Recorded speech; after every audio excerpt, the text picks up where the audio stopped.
राज्याला मुख्यमंत्री मिळालेले आहे। शपथविधी सोहळा झालेला आहे।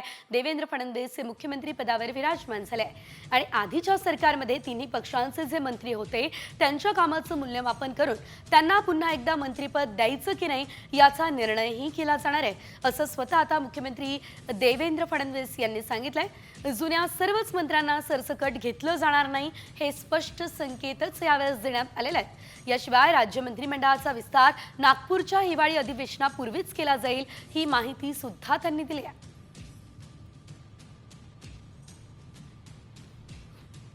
पण विरोधकांच्या संख्येवर त्यांचा आवाज आम्ही मोजणार नाही किंवा संख्येनुसार त्यांचं मूल्यमापन आम्ही करणार नाही।